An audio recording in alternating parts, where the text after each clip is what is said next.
going. Hare Krishna, dear devotees, and Wednesday we missed out because we had bhajan, but and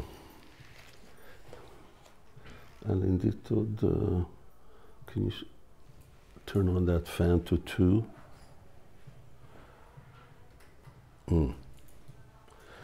And anyway, now we're continuing and reading.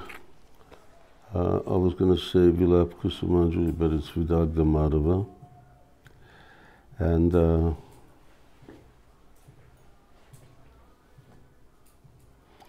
to be quite honest, I sort of lost track of exactly where we were and where we're going. Someone remembers? We're reading about Radha and Krishna, right? Okay, let's see. We'll catch up here. We'll start with Madhumangal. Listening with attentive ears. Listening with attentive ears. I want to see that. Let's get attentive ears. The ears are attentive. Madhumangal Kshanam Utkarno Bhavan. Utkarna. Yeah, enthusiastic karna, ears. Enthusiastic ears. What can you say? That's what Rupa Goswami says. The ears are enthusiastic to hear. He says in Sanskrit, the beautiful sweet sound of the flute flows in all directions, becoming an earring ornamenting the ears of its listeners. I think that sweet sound is now causing the suddenly fearless chataka birds of the gopis to quickly assemble at this place, looking again. This is the tinkling sound of bracelets. It is so much like the sound of the flute that I was tricked into thinking it was the flute. Radhika, O flute, even though you drink the sweetest nectar, you still spit out a sound so poisonous it makes the entire world become unconscious. The cruel, hard-hearted flute does not say anything to rebuke you. Still, you are not at fault. It is just your nature to be cruel and ruthless.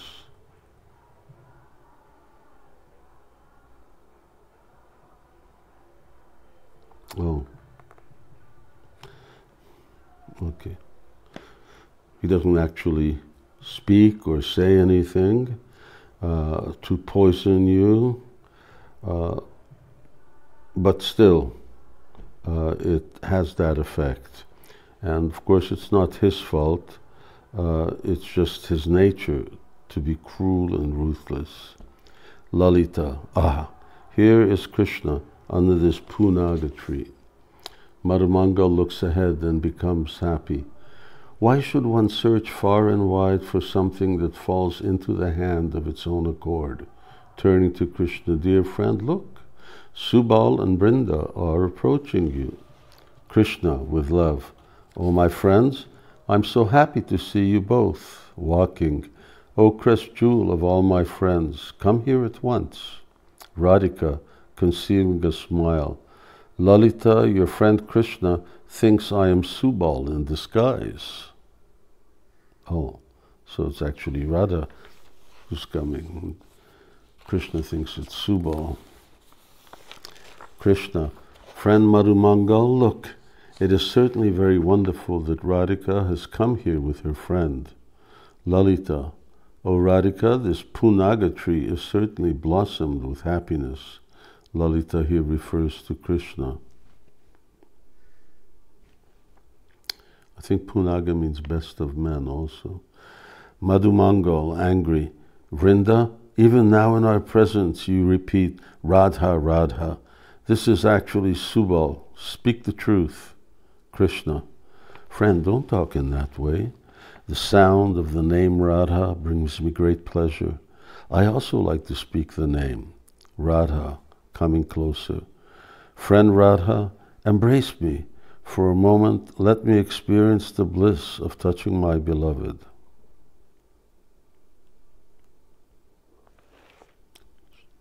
Lalita emerging from behind Radha.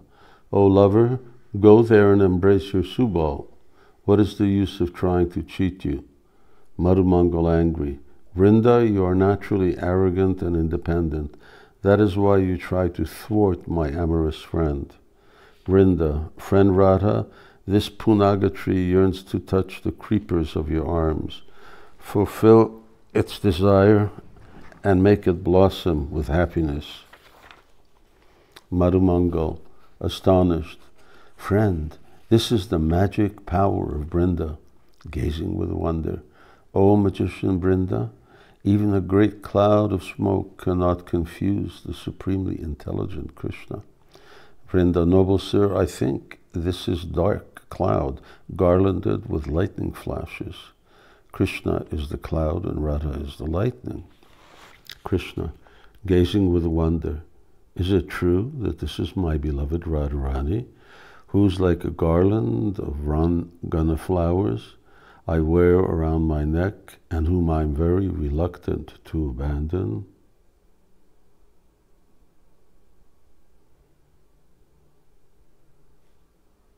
Yeah. Radharani, Srimati Radharani. I remember hearing Prabhupada's godbrother, Vyasvidhar Maharaj, saying that the Bengalis, you like to refer to Radha as Srimati Radharani, but actually that name doesn't really appear anywhere. Even here, the translation he gave as Radharani, but he says Priya me Varshabhanavi. There's no, in the verse, there's no Radharani. So, yeah, it's always Radha, Radhika, Sri Radha. And, but Srimati Radharani is something that he was mentioning, that it's Bengalis like to refer to her like that. It's very nice. Prabhupada, of course, does so.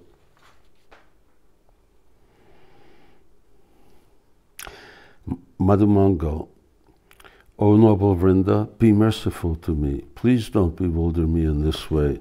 The real Radha is under the Chaitya tree. Krishna, gazing at Radha, I wish to see Subal disguised as you, but now I see you, who are very difficult to attain, standing before me. I am like a merchant who goes in search of broken pieces of glass, but find instead a rare sapphire, that is the abode of transcendental love. Tavanukarat subalam didrikshuna, maya tvamapta purata sudurlaba, sadrishyata kacham eva bilasyata, premagri bhumir vanjita harinmani. I'm like a merchant who goes in search of broken pieces of glass, but finds instead a rare sapphire, that is the abode of transcendental love. Stanabilasi tapastitoham tvam praptava deva munindraguyam katam vichintam vidivyarattam swamin kritartosmi varanam nayache. Prabhupada liked to quote that verse. It's not in the Bhagavatam. It's yes, it's in Hari Bhakti Sudodaya, and it's when Dhruva Maharaj was touched by the Lord, and because when Lord Chaitanya tells the story, he says Krishna came. And in Bhagavatam we see that it's Lord Narayan. In any case, when the Lord appeared and he touched him, and by seeing the Lord, all of his material desire to have this great kingdom, which is all vanished, and he was very ashamed. So he says, yes, I was looking for broken pieces of glass, but I found this way, Chintamani. So Swamin Kritadosmi Varanamnayache. Oh Lord, I don't want anything else. If I have you, then I don't want anything else. So Krishna is saying very similar. He says, a merchant who goes in search of broken pieces of glass, but finds instead a rare sapphire, that is the abode of transcendental love. Radhika, stop, I know you. Lalita, because she wears the blue emblem of constant love for you, my unfortunate friend Radha burns with pain. Oh Krishna, you're not suffering. Because you wear the yellow emblem of fickleness and indifference, you remain always happy. Krishna, oh Radha, your red lips are very beautiful. You are the best of all beautiful-eyed brown gopis. What is that? Beautiful-eyed brown gopis. There must be something to translation. Anyway, I don't know what brown is in Sanskrit. Gopi who has beautiful eyebrows. Oh, beautiful. Eyebrowed. Eyebrowed. Okay, well, that's better than eyed brown gopis. Okay, very good.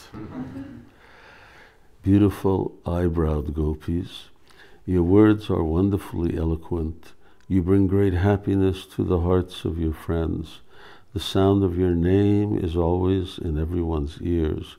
You are beautifully decorated with a necklace of pearls. O Radha, I yearn to embrace you. Why are you not friendly to me? Vrinda, oh hard-hearted girl, why do you torture your... Remember, Vrinda is more favorably inclined to Krishna than to Srimati Radharani. Why do you torture your body with this violent, jealous anger? Why are you angry to hear the prayers of your very dear friend?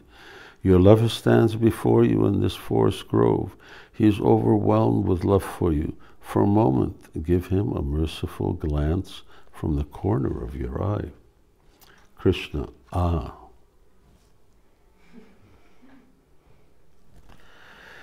This is the verse everyone has to learn. Krishna is saying, Nishtura bhavamidriva pranastvam asi radhike asti nanya chakorasya chandra leka vinam gati.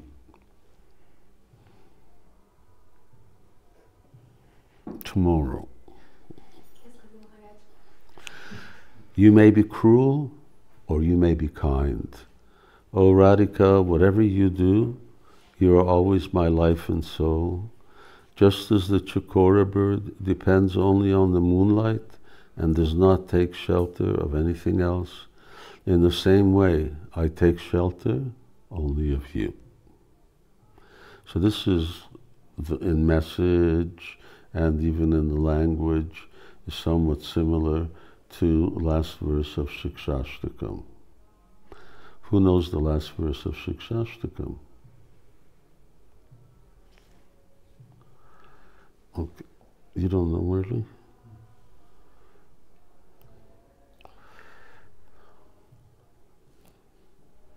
Shikshashtakam. Everyone should know Shikshashtakam.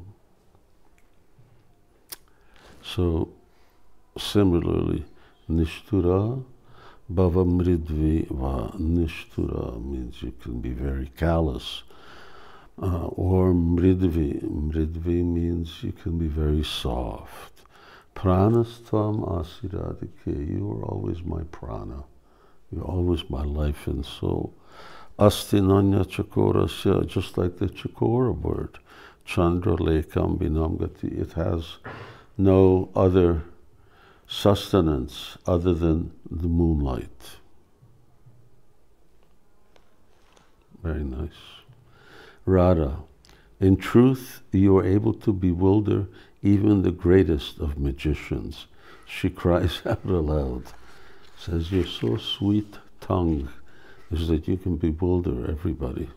Lalita in Sanskrit. Many times you warned me saying, "Do not allow your heart to fall in love with Nanda's son Krishna. For those who love him shed a stream of tears that never stops." My dear fickle girl, all of a sudden you are knitting your eyebrows. You seem to give no importance to my words. I ask you, will you not now cry forever? So this whole, in the book and all of these conversations are discussing the problem of loving Krishna and how you can get out of the predicament of the consequences of loving him. So which is, and that's Leela. Our situation is a little different. Our problem is we're trying to develop love for Krishna, and have so many other things that we love.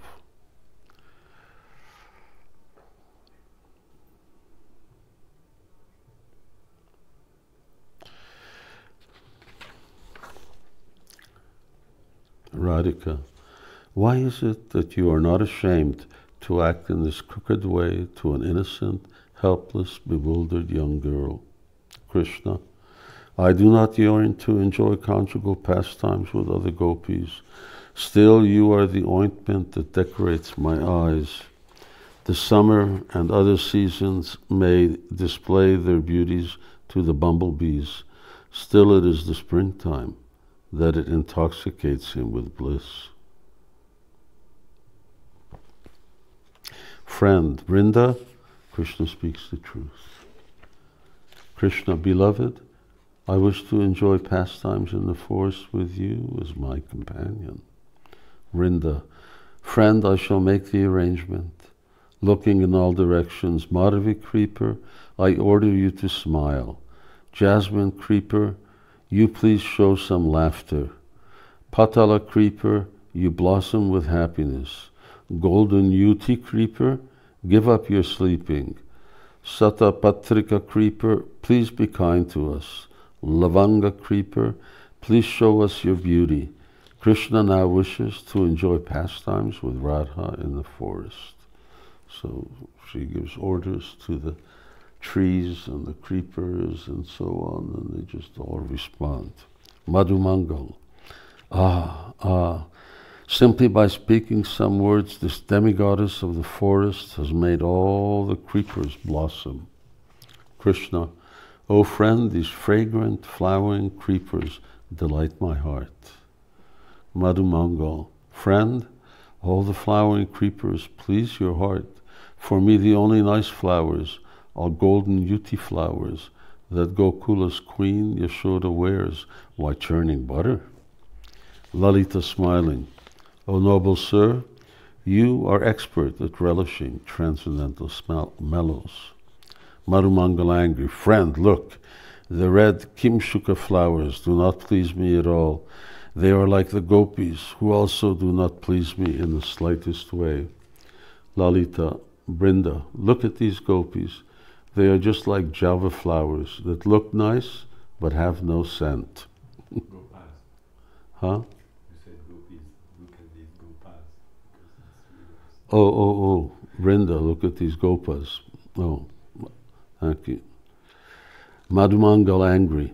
I know what you gopis do. You vigorously churn the cream pot and take all the butter from it.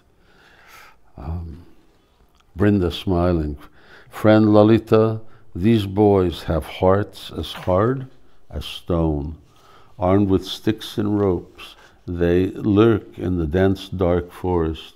You should be more polite to them. Krishna smiling.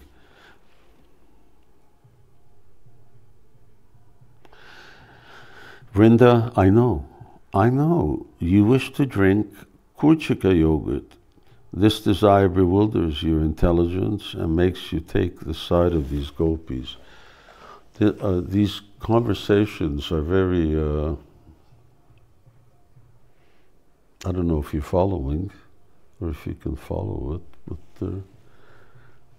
but in one sense they're very eloquent and very, very deep. They have multiple meanings, and one has to really have sort of a background of understanding both of rasa and especially rasa, the tattva or the principles of rasa. So why are we reading?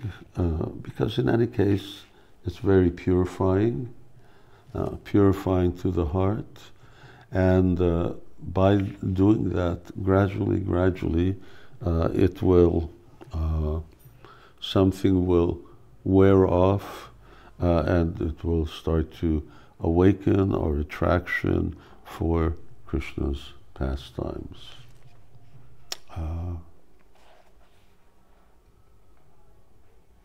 Just like once a devotee was very sick.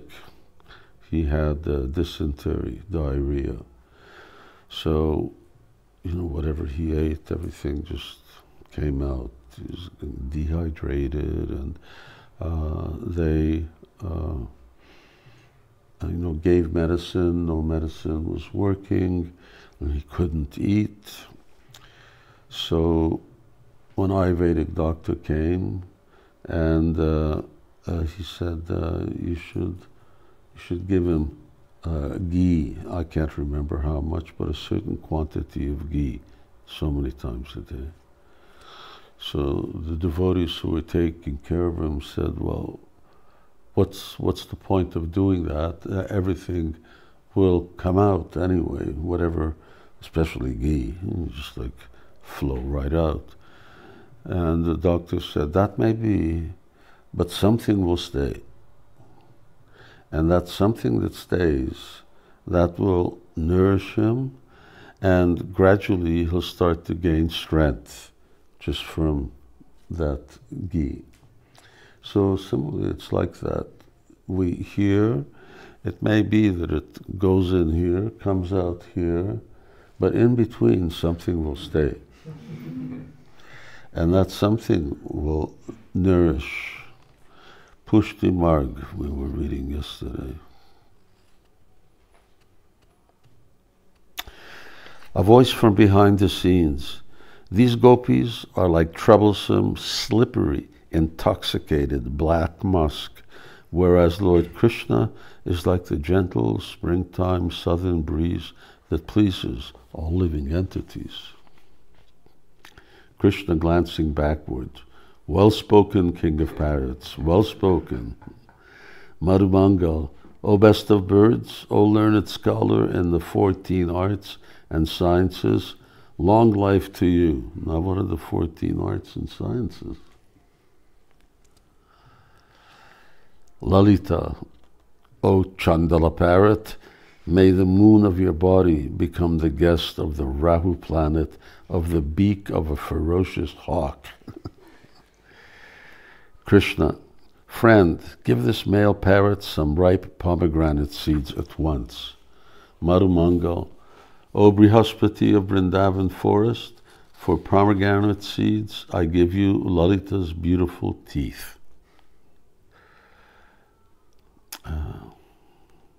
Again, a voice from behind the scenes. O fickle male parrot, your master Krishna does not really love Radha. His love is only for a moment, just as the rising sun is red for only a moment. Only Radha loves. Radha's love is constant, just as butter always retains its nature. Radha is eternally anointed with the oil of love for Krishna. Krishna doesn't really love. Lalita, O female parrot friend, blessings to you. With this reply, you have defeated this foul-mouthed male parrot. Krishna aside, it's Brinda who has taught these two birds to speak so eloquently.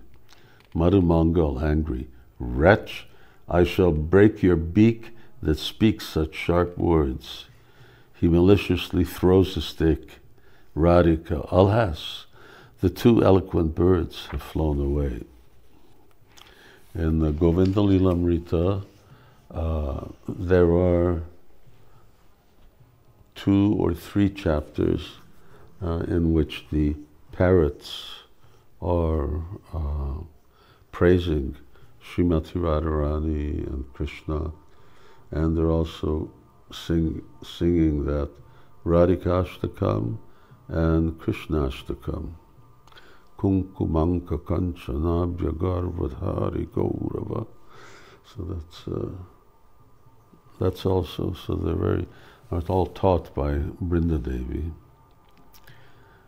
Krishna, glancing at Radha, embraced by their blossoming creeper wives, the householder trees offer many flowers, trickling with honey to their bumblebee guests.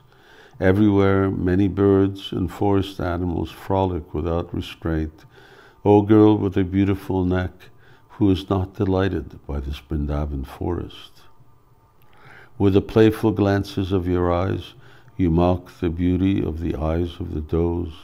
With your graceful limbs, you mock the beauty of the creepers.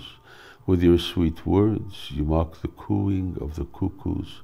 With your beautiful hair, you mock the peacock. How can this forest appear beautiful as long as you are present before me? Vrinda, look, look, with its still pure, splendid, dark water filled with beautiful lotus flowers, the Jamuna river, the daughter of the sun god, and the honored sister of Yamaraj, appears like an assembly place of great sages. Krishna, beloved, look, look, O restless-eyed one, as they move in the breeze, the lotus flowers in the Jamuna seem to be offering arati to your beautiful smiling face. Brinda, she walks and picks some lotus flowers. Lotus-eyed Krishna, please take this slightly blossomed white lotus as a toy and these 2 red lotuses as earrings. Krishna, happily taking them. Brinda, these 2 red lotuses will beautify Radha's ears. He does that. He then expresses surprise. Ah, there is a bumblebee in the whorl of this white lotus. Brinda, the bumblebee was very happy to stay among the lotus flowers. When this honey-filled lotus was given, this bee was also able to approach Lord Mukunda. Krishna, beloved, look, look, the bumblebee in the whorl of the white lotus flower in my hand has now landed on the red lotus flower on your ear. Who would not be attracted to the red beauty of that flower? Radhika becomes agitated and begins to move the creepers of her arms. Krishna, openly laughing, attracted by your red lotus flower earrings, the best of the bumblebees hover around you, for by your restless sidelong glances, like a swarm of bumblebees. Jingling your bracelet, you wave your creeper-like arms to chase him away. O Radharani, I must say that your fear of this bee brings me great delight. It's not earrings, it's on top of her ears. Radhika, with fear, she moves the edge of her sari. Why will this insolent fellow not go away? Shatrasam chelanchalam uda, so anchala. Anchala, the top part of the address. Why will this insolent fellow not go away? Krishna, O sweet girl, don't uselessly wave your sari. O slender girl, let the bumblebee drink the pleasant honey of the lotus flower on your ears. Madhumangal, O friend, why do you make this bee sting me, a Brahmin who strikes the bee with his stick? Radhika, praising, O noble sir, you are very kind to me. Madhumangal, how did that bee disappear? I don't see him anywhere. So Madhumangal says, Kaham mahusu ano, but this is in Bridge Bass, Takala jevati rohido jam, kudo bina lak ki adi. How did that bee disappear? I don't see him anywhere. So there's this word, Mahushu Ano. So it can be interpreted to mean Lord Krishna, the killer of Madhubhiman, or it can be interpreted as the Madhusudan, which is the bee. Radhika, bewildered, alas, alas, where has Krishna gone? In Sanskrit, where is Lord Krishna, who responded to the pained cries of the gopas, frightened of the forest fire? Have I offended or avoided him? Is it because some desired gopi called him to a secluded place that lotus-eyed Krishna has so quickly abandoned me in this forest? With a gesture, Krishna wards off everyone. In other words, tells her, I'm quiet. So what's happened is that Srimati Radharani is so absorbed in prema that when Madhumangal here says, now Radha, Krishna has gone, Madhumangal, Madhusudana has gone, then she thinks that now Krishna has gone away. Krishna's right there beside her, but still she doesn't see him. So this is, what's it called? Prema Vaichitya. This is one of the types of separation that even when you're together, still you think that you're actually separated. So these are very, very exalted symptoms, and that the example of this Prema Vaichitya and Chaitanya Charitamrita is the queens are given. The end of 90th chapter is about the what's it called? The queens. Anyway, they're the prayers of the queens. They're laying beside Krishna, but they're talking as if they're separated from him. So that's quite interesting that, in the midst of talking about Radha and the gopis in Chaitanya Charitamrita, all of a sudden then the queens are given as sort of the emblem of this Prema Vaichitya, where here that well-known pastime is there. And whether it's on this particular occasion, doesn't seem like that, but this happens at this Prema Sarovara also, which is between Nandagram and Barshana. Very beautiful place, Prema Sarovara. Anybody been there? See devotees? Yeah, lovely.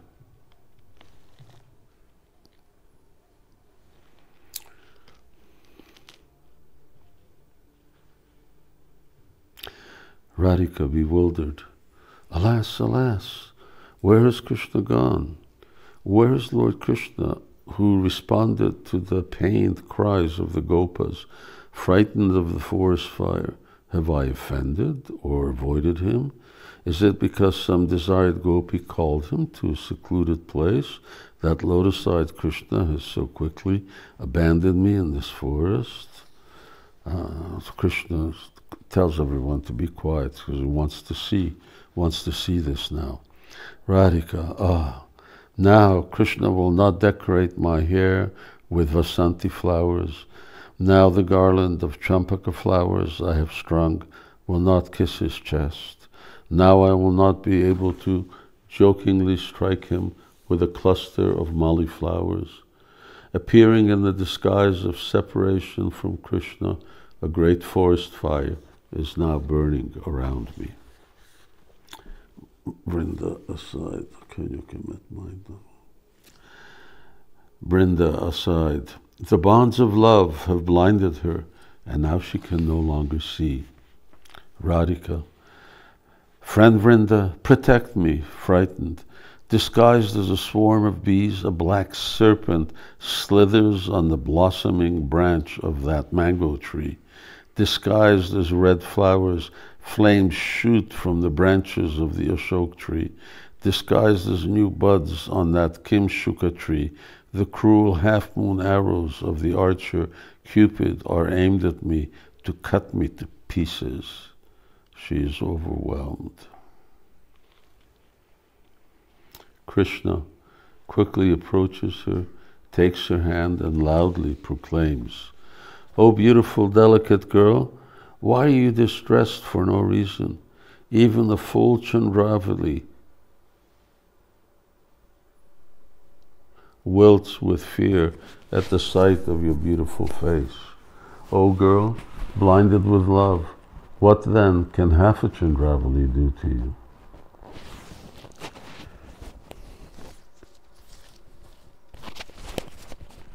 Radhika, regaining composure, she becomes embarrassed and says to herself, "Oh, I thought Krishna was taken away from my eyes.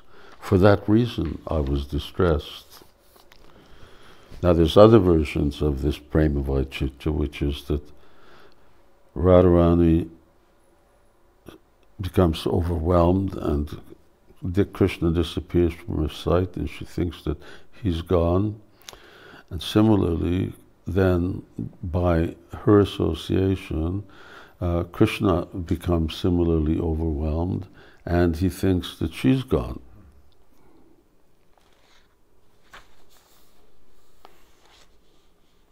Krishna, beloved, look, look, its ripe seeds rivaled by the splendor of your teeth, its flowers mocked by your lips, and its fruit defeated by your breasts. This pomegranate tree, on the pretext of swaying in the gentle breeze, now trembles in fear of you. Vrinda, friend, look, this Karnikara bud would be perfect for your earrings. Radhika, greedy after honey, a bumblebee stands motionless on this fresh Karnikara flower. Krishna, he looks like the personified king of nectar, seated on a golden throne. Radhika, look, look. Intoxicated by the sweet honey, many bees are among the very fragrant and beautiful jasmine flowers. Krishna then again recites this same verse that Srimati Radharani said. Vrinda, this delicate yellow champak bud is very beautiful. Krishna, this champaka bud is like Cupid's golden Shakti potency, which agitates the hearts of proud girls.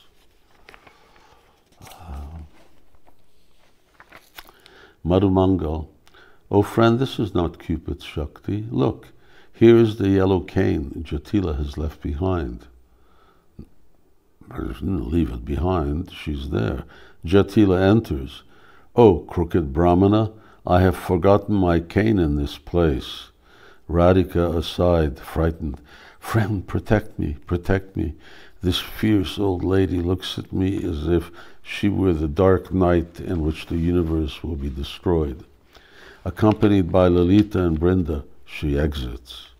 Krishna aside, thirsting to drink the nectar of my company and not at all willing to leave the doe of Radha, has now been frightened away by the tigress Jatila. Madhumangal, O crooked dog's tail, take your cane. Jatila, taking the cane, O Subal, why do you repeatedly make fun of me by dressing up like a girl in this way? Krishna, aside, fortunately she thinks Radha is Subal in disguise, openly with a playful smile. I swear by all my superiors, it is Radhika who walks there. That is not Subal. Jatila, O fool, I can see everything. What is the use of trying to convince me? She exits. Krishna, friend, come, let us go to Gokula. They both exit. End of Act 5. Act 6 is Sharad Vihara, autumn pastime.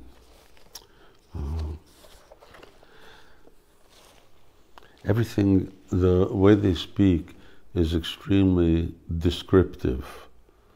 So very often our language is just very, we're just trying to get the minimal usage of words and just communicate some desire, and that's it.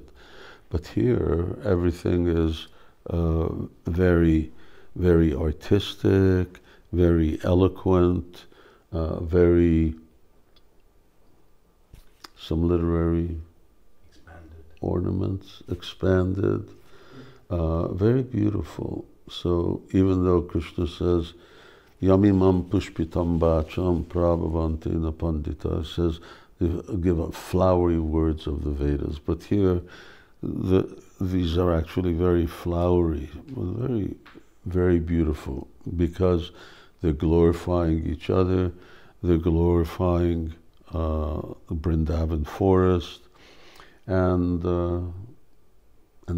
they derive a lot of pleasure, a lot of ecstasy from doing these activities. It becomes very pleasing to the heart and very pleasing to the ear. And because they have different meanings, so they have direct meanings and indirect meanings. So Krishna says that I'm very much pleased by, what's that language, 11th canto? Huh? Parokshavad. Parokshavad Rishaya. Yes. That the sages speak in Parokshavad. Huh? Indirect talks. So things don't exactly mean what you say, and what you want to say, you say in a very indirect way. So Krishna says, I like that type of communication. Paroksha Vadarishaya and so on. Paroksha. So we see that takes place here. Anyone have any questions or anything? We've not really. Why did right at the end Krishna say that's Radha? When do you think he'd want to hide that it was Radha from Jatila? Well, when you want to mislead somebody, then she's thinking that it's Subal dressed as Radha. So then she says, no, it's not Subal, it's actually really Radha. And she says, I know this guy, he's always lying. So that means that, she says, no, I'm convinced, I know it's Radha. I know it's Subal. The double talk. Yeah, double talk, triple talk. Yes, the sweet talker, it's called. And literally, that's what it's all about. Sweet talk, someone who can just coax. What are some examples? They say they can coax. Sell sand to the Arabs. Huh? Sell sand to the Arabs. Send sand to the Arab, snow to the Eskimos. Although there's no snow there anymore. To someone from Newcastle. And but there's also, I said, coax. Blood from a stone. Blood from a stone. So just by talking, Krishna and ultimately Krishna is so clever is that he can he can convince everyone of everything. That was Chaitanya Mahaprabhu before he manifest his devotee nature, and then he was just this pundit. So he would argue, he would discuss with the devotees.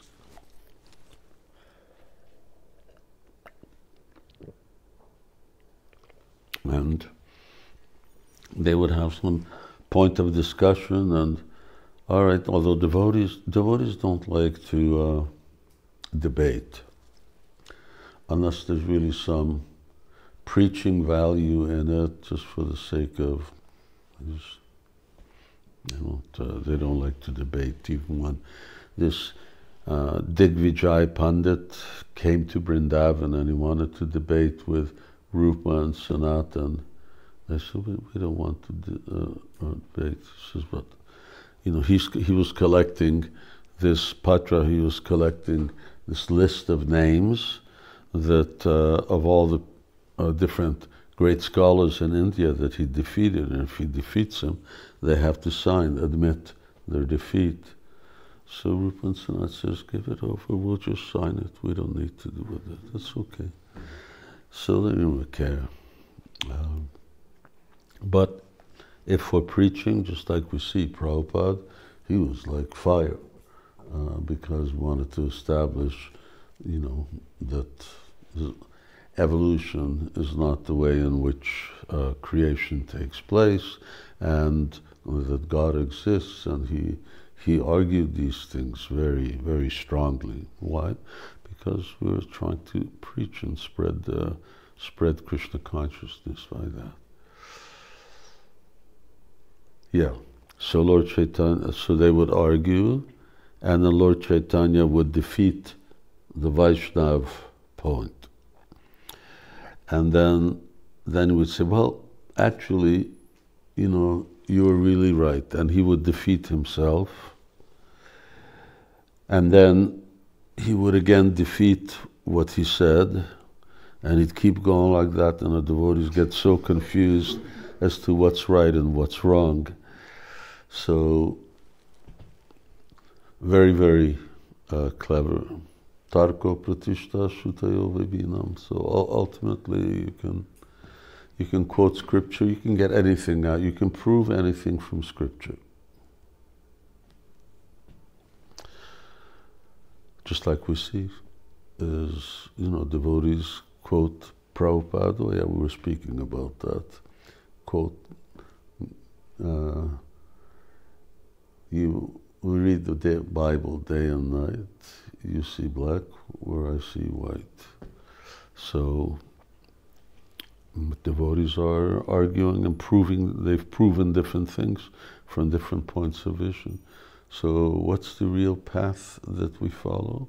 Mahajana yena gata sapanta. What is the path of the Mahajans? That's what. Tarko pratishta.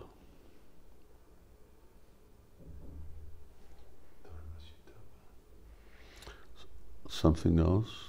Vrindavani? I heard that this person who discussed with Chaitanya Prabhu, he was a Keshava Kashmiri and he belonged to Vidagdha-mādhava. Means he was Vaishnava, and was he Vaishnava at the time when he discussed, when he had this argument with Lord Chaitanya or later?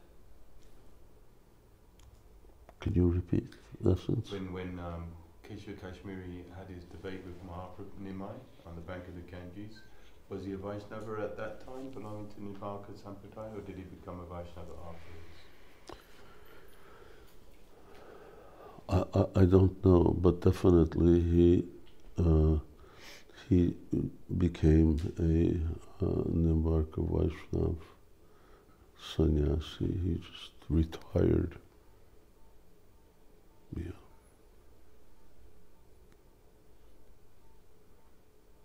Anyone else?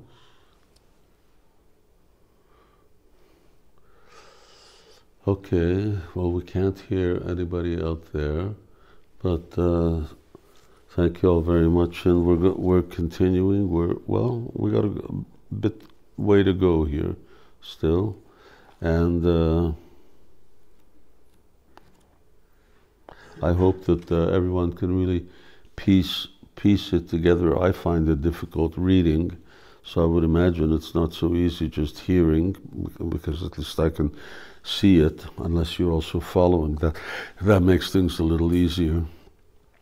So And I'm thinking of what to continue, where to continue reading.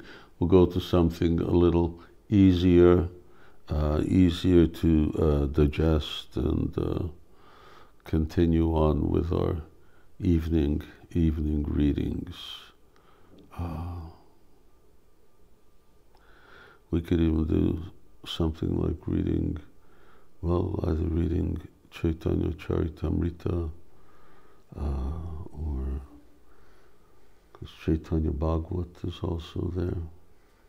Lord Chaitanya's pastimes were Mayapur Dham. And then on the 18th, then is Odan Shastri. So once a month I'm giving class at the temple, so I'll give class then on the 18th. And then tomorrow you're going on parikrama. Okay, leaving at 9. From here at 8:15, from the Ghat at 9. Which Ghat? Tarampur. Uh-huh. Okay, yes, tomorrow I hear nice sunshine. Jai Srila Prabhupada ki Jai, Shri Rupa Goswami Prabhupada ki Jai, Jai Shri Vidagdha-mādhava ki Jai, Nitai Gaur Premanandi, Hari Hari Hari Bol.